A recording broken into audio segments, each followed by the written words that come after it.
भारत और मालदीव के बीच विवाद लगातार बढ़ता जा रहा है। कि मालदीव्स की तरफ से अब ये कहा गया है कि इंडिया अपने ट्रूप्स वापस बुला ले, जो मिलिट्री है वो हटा ली जाए वहां से।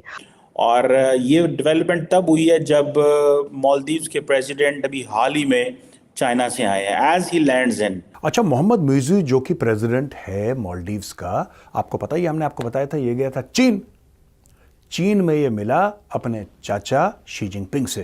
तो साहब, आपका जो पुराना साथी है, पुराना मित्र है चीन, आप तो काफी गए हैं ना चीन भी? जी जी जी। वैसे मैं चीन जानबूझ के नहीं गया। अगर ये जो है ना, ये सांप बिच्छू खाने वाले, कीड़े मकोड़े खाने वाले, इनका क्या जाके करें। शी जिनपिंग ने कौन सा इसको चाउमीन खिलाया भाई, मुझे समझ में नहीं आया, लेकिन आते आते इसके तेवर और तेज हो गए और भड़क गए। इसके तेवर, अलग ही तेवर इसके। अगर ऐसा है तो फिर आप अपने मिलिट्री वहां से हटा लें, लेकिन क्या ये चाइना ने कहा है मालदीव्स को? ये बगैर चाइना की एश्योरेंसेस के जो 5 दिन के लिए इन्होंने वो रह के आए हैं वहां पे, मैं समझता हूँ कि ये मालदीव्स की गवर्नमेंट बहुत बड़ी गलती करेगी। 15 मार्च तक हटा लीजिए यार। बाप का राजेश के तो सुनिए, तो टोटल है 88। इंडिया को इनको ये कहना चाहिए था कि आप तुरंत हटाइए। 88 लोगों को हटाने में कितना टाइम लगता है?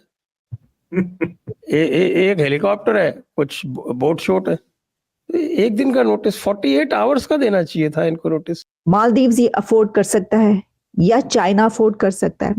इस तरह के उसके ताल्लुकात खराब हो जाएं, तोड़ ले कि फिर सब कुछ खत्म हो जाए। तो फिर 2 महीने का टाइम क्यों दिया इसने, मुज्जू ने? चीन ने कहा क्या इसको कि बेटा बच के रहना, देखो हमको भी मार देते हैं, तुम जो है वो। सर यहाँ पे तो अगर मंजूर है न्यू दिल्ली होगा, तो फिर वो जो उधर बैठा हुआ है चिन उसका क्या होगा? मैं आपको समझाता हूँ स्टोरी क्या है।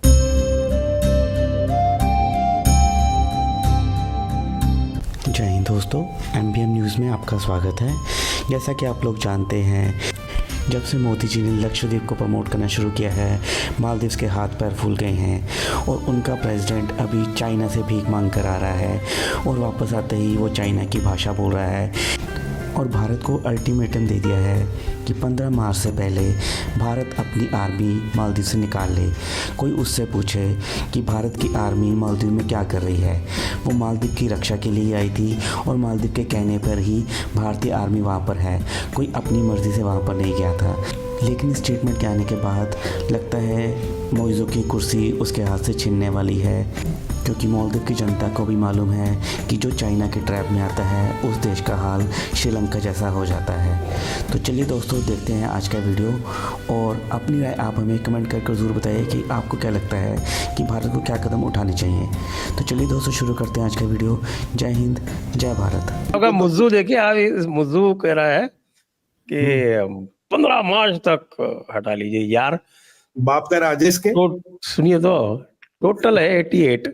इंडिया को इनको ये कहना चाहिए था कि आप तुरंत हटाइए। 88 लोगों को हटाने में कितना टाइम लगता है? एक हेलीकॉप्टर है, कुछ बोट शोट है, एक दिन का नोटिस 48 आवर्स का देना चाहिए था इनको नोटिस। ये 15 मार्च तक का नोटिस दे रहे, 2 महीने का। अरे भाई, 88 लोग, आप ये बताइए 88 लोगों को मूव करने में कितना टाइम लगता है?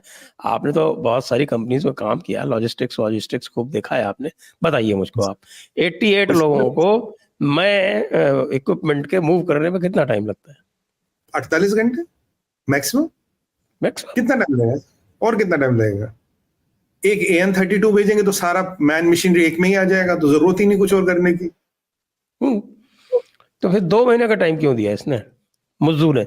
चीन ने कहा क्या इसको कि बेटा बच के रहना, देखो हमको भी मार देते हैं, तुम जो है वो। ऐसे टाइम इस तरह का देना जिससे हो सकता है। अब उसके यहाँ तो सुना नो कॉन्फिडेंस भी आने वाला है। उसका जो मेयर जो खुद मेयर था वो माली का, जो वैसे 75% पॉपुलेशन जो है मालदीव की, छोटा सा है, वो माली में है। जी बिल्कुल। और वहां की मेयरशिप ये हार गया मुज्जू। तो मुज्जू को क्या होगा? मुज्जू का वही होगा जो मंजूर है न्यू दिल्ली होगा, और क्या होगा। सर यहाँ पे तो अगर मंजूर है न्यू दिल्ली होगा, तो फिर वो जो उधर बैठा हुआ है चिन उसका क्या होगा? चिन का तो वैसे सर, उसको तो हाइप वो है ना, उसकी नस्लें पतली हो गई है, सर की नसें पतली हो गई है, और एज पर मेडिसिन जो उसको बीमारी है आपने जो गलती से कहा नस्लें पतली हो गई हैं, वो ज्यादा सही है। नस्लें ही पतली हो गई हैं, खाली नसें नहीं पतली, नस्लें दोनों ही हो गई, नस्लें भी नसें भी, नस्लें भी। अब सर उसको जो बीमारी है उसके अनुसार कभी ब्लड प्रेशर बढ़ जाएगा और निपट जाएगा। वो एक दिन बोल लेंगे अच्छा निपट गया, रात को कुछ हो गया, सोया था, सुबह उठा ही नहीं। अब यहाँ पे अब जो चाइना में आबादी है नहीं, अब ये फैक्ट्री कहाँ से चलाएंगे, मजदूर कहाँ से लाएंगे? अब इसका प्रावधान इन्होंने किया है पाकिस्तान में, इसका प्रावधान ये करना चाहते हैं मालदीव्स में। अब मेरे को कहना तो नहीं चाहिए, आप देखिए पाकिस्तानी लड़कियों के कितने चाइनीज जुड़े हैं। अल जजीरा का ही समाचार उठाइए, वो कह रहे कम से कम 600 से 6000 लड़कियां पाकिस्तानियों ने बेची है चीनियों को। और इमरान खान की बहन, आपको याद होगा, उस पर यह आरोप लगा था ये लड़कियां बेचती है चीनियों को। इमरान खान की जो बहन है, 2 बहनों में से एक बहन पे भी आरोप लगा था। तो ये तो पाकिस्तान की कहानी। अब मालदीव में उसका इंटरेस्ट क्या है? मालदीव में उसका पहला इंटरेस्ट है, वो कहता है यार मेरे को ये जो इंडियन ओशन रीजन है ना सर हमारा, इसमें $15 ट्रिलियन के नेचुरल रिसोर्सेस है। चाइना की नेवी में इतना दमखम नहीं कि वो साउथ चाइना सी को प्रोटेक्ट करे, फिर वो इंटरनेशनल वाटर्स में स्ट्रीट ऑफ मलाका से होते हुए इंडियन ओशन में आए, इंडियन ओशन में फिर अंडमान निकोबार से निकले, फिर कोस्ट गार्ड से निकले, फिर हमारे बॉर्डर तक पहुंचे, फिर हमारे कोस्ट लाइन तक पहुंचे। वो चाहता कि मुझे मालदीव्स में एक डॉकिंग पॉइंट मिल जाए, मैं अपनी एक सबमरीन वहां खड़ी कर सकूं। इसका बड़ी दिनों से तमन्ना है।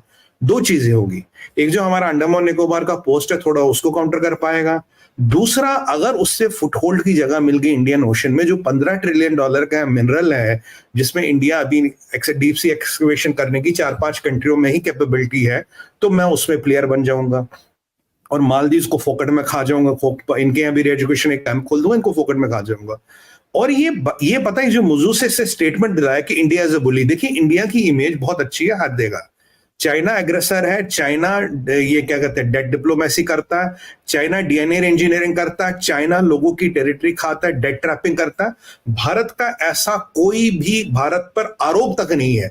अब इसने पहली बार एक ऐसा आरोप डलवाया कि भाई हम तो छोटे हैं पर ये ना भारत हमें बुली करा। मैं इसको बोलता हूं तेरा ऑपरेशन कैक्टस में हमने तुम्हें बचाया, 1 लाख वैक्सीन हमने तुम्हें गिफ्ट की, सुनामी में हमने तुम्हें बचाया। डॉक्टर एस जयशंकर ने जो अपनी पॉलिसी बताई, वो पॉलिसी हमें ये बताती है कि कोई भी कंट्री उसके अगर इंडिया के साथ रिलेशंस अच्छे नहीं होंगे तो वो कंट्री ये चाहेगा कि खराब भी ना हो, बहुत खराब भी ना हो। अच्छा, ये बात हमने होते हुए भी देखी है।